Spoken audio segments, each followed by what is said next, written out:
Welcome, RPL enthusiasts.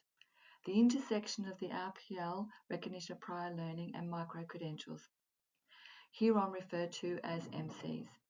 Firstly, this presentation has a strong focus on utilising RPL to integrate MCs into university programs. I acknowledge there are other ways MCs are being integrated. Secondly, I have used Australia's definition of MCs. Australia's MC framework defines components of TVET or VET qualifications as MCs. Therefore, we have formal MCs that are part of the Australian qualification framework already and non-formal MCs. Throughout this presentation, I make this distinction. So non-formal MCs are those that meet the MC framework criteria but sit outside the national qualification framework. MCs have a dual role in RPL assessment.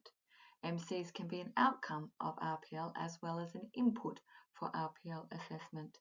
MCs emerge as outcomes of RPL assessment, a practice deeply embedded within the Australian VET system. Also termed as units of competency or skill sets, these outcomes essentially represent the culmination of assessing informal learning towards formal credentialing. While this scenario globally extends beyond the VET sector into industry certification, licensing, organisational learning and development, and public employment services, the nomenclature of micro-credential is still evolving. Additionally, the evaluation done in this top scenario may not be termed RPL assessment.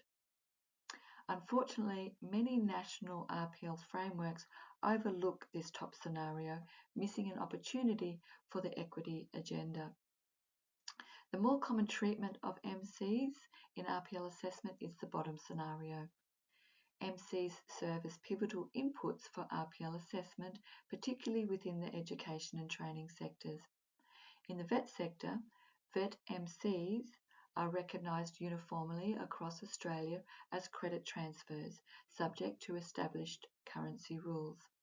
Non-formal MCs are assessed with the same rigour as any other evidence, with the learning outcomes mapped to relevant units of competency to optimise specified credit outcomes.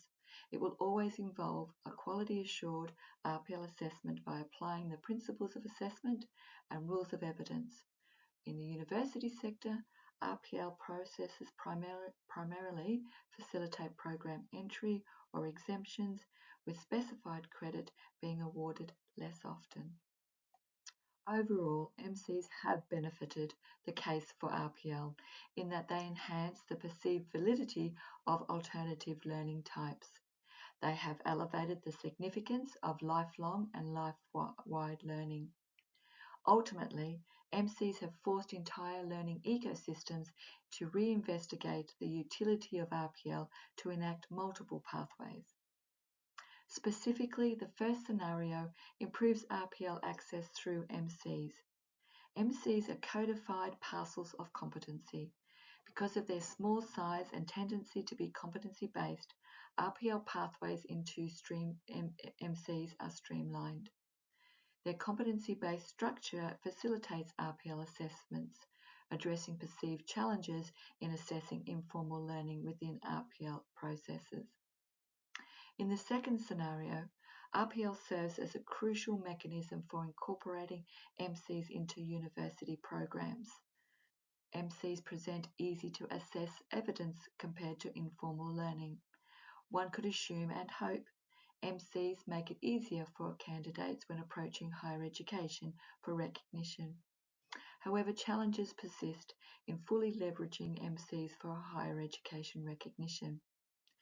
This brings us to three wicked dilemmas for higher education, which in Australia is the university sector: the knowledge issue, the curriculum issue, and the sold me short issue. In my RPL world, I hear many concerns that I theme as the knowledge issue, and it sounds like, how do we know they're ready for higher education? They're not ready for critical thinking. They cannot write and they don't know how to reference. We don't want to set them up for failure. Navigating this landscape entails addressing various concerns, particularly regarding knowledge readiness, alignment with educational frameworks, education's purpose, and grading methodologies. 1. In Ireland, industry resistance to RPL arises from fears of knowledge gaps leading to potential safety issues in professions. Joe Finn's research underscores these challenges, where extensive experience may not exempt individuals from placement requirements, not even an hour. Australia is not dissimilar. 2. How do MCs align with levels of the Australian qualifications framework, especially when MCs are not specifically developed for credit recognition? The Australian MC framework suggests the Dreyfus model of skills acquisition. However, this can be a very blunt tool. 3. Education's purpose. Some argue that unbundling academic programs diminishes higher education's holistic purpose, reducing it to mere vocational training for efficiency and profitability. Ralston and Wheelahan caution against the aggregation of MCs and VET outcomes, fearing the neglect of soft skills and human competencies. I'm not sure I agree.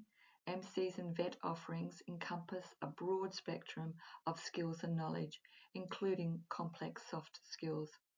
Additionally, university programs are not always coherently and holistically bundled in the first place. 4. Universities grade students on their academic performance. When MCs are used for credit, what grade is assigned? Without grades for RPL outcomes, learners may face disadvantages in future endeavours. For instance, in contexts like Irish accountancy, where grading is pivotal for professional certification, RPL outcomes lacking grades pose barriers. Wicked problem 2. Navigating the curriculum issue. 1.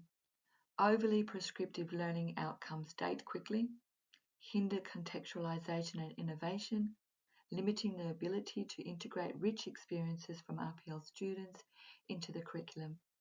This issue is prevalent in both VET and higher education. 2. RPL should acknowledge individual outcomes rather than focusing on how skills were acquired or demonstrated. Learning outcomes that emphasise methods and approaches create barriers for RPL candidates. It's crucial for learning outcomes to spotlight individual achievements and experiences, not the instructional strategies employed by educators. 3. Many countries adopt competency-based learning outcomes for micro-credentials, enhancing employability. Competency-based learning outcomes enable RPL because RPL is competency-based assessment. Conversely, intended learning outcomes, often geared towards written assessments, pose challenges for RPL. 4. Some learning outcomes are so poorly written it is difficult to understand how they could be evidenced or demonstrated. Some lack constructive alignment. Some have not been rigorously validated. Some have been copy and pasted from elsewhere. Some are overly complex. This affects both higher education curriculum and vocational training package products. 5. Hidden curriculum relates to the knowledge issue, the previous wicked problem, but has elements of institutional culture and practices. Judy Harris and Linda Cooper researched this in South Africa. They found that once RPL is accepted as feasible for the program, the issue then becomes more about institutes, environments offering affordances and barriers, namely academics and managers opposed to RPL on epistemological or pedagogical grounds. Despite political support, practitioners are often lack support in addressing curriculum and knowledge issues, leading to inconsistent assessment practices. Transparency and reliability are crucial, as mandated by regulatory bodies such as TechSqua in Australia. Lastly, the sold me short issue is more wicked than the others, I feel. Micro-credentials were heralded as pathways to equitable access for adult learners, yet they often fall short of this promise. Instead of fostering genuine learning experiences, MCs are transpiring as mere training courses and neglecting the rich potential of recognition of prior learning pathways. Integration of MCs into university programs tend to sideline informal learning, discounting valuable experiences gained in informal settings.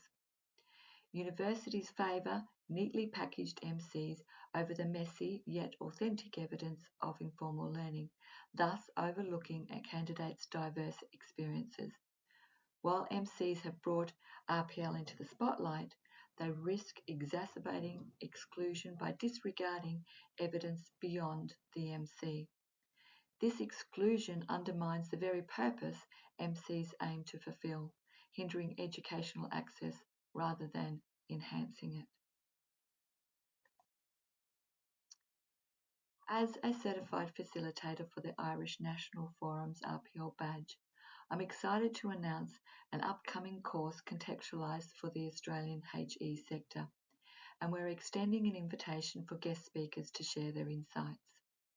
Together with co-facilitator Marilyn Childs, we're embarking on a 7-week exploration aimed at enhancing our national RPL system within higher education's institutions.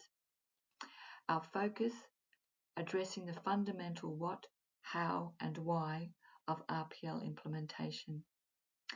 During this immersive course, we delve into core challenges facing RPL, offering practical tools and constructs to tackle these wicked dilemmas head-on. As highly experienced individuals, your perspectives and experiences would enrich our discussions and contribute to our collective understanding. Embedded within our discussions will be exploration of juicy topics such as MCs and VET articulation, both of which hold immense potential for shaping the future of RPL within the Australian HE sector. Thank you for your interest. I can be found on LinkedIn under Deb Carr, Think About Learning. I'm currently undergoing a brand change, so keep an eye out for TVET Global. Please email me for a copy of the slide deck, along with another 2 slides listing references, suggested reading, and critical information to understanding the Australian context for my international viewers. I'm really interested in your RPL project, so please also share what piques your interest in this presentation and relevance for your project. Thank you.